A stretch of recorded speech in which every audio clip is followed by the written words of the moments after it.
Руководство лесного института обратилось за поддержкой к председателю комитета Госдумы по транспорту во время его рабочей поездки в Коми. Образовательное учреждение с 1998 года готовит студентов по направлению строительства автодорог. Однако уже 4 года госзаказ на обучение по этому профилю не формируется. При этом высококвалифицированных кадров в дорожной отрасли не хватает, а качество ремонта покрытия в регионе не всегда соответствует требованиям. Получить строительное образование можно, конечно, платно, однако не у всех желающих есть такие финансовые возможности.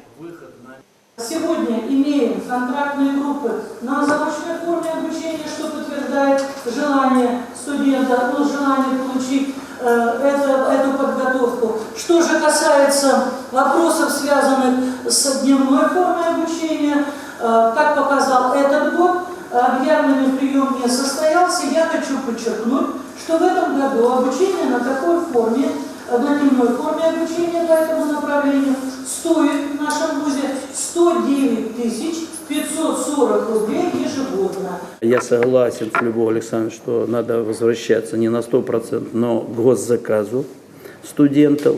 И считаю, что в технических вузах должно быть образование только 5-летнее.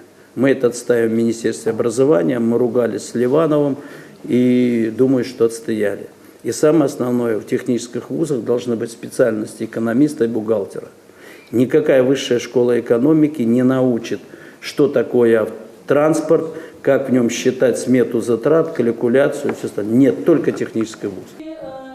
Евгений Москвичев отметил, именно технические вузы дают развитие страны, и их должно быть больше. Он и сам окончил лесной институт, а в 25 лет стал директором крупного автотранспортного предприятия. Автор системы ГЛОНАСС в России.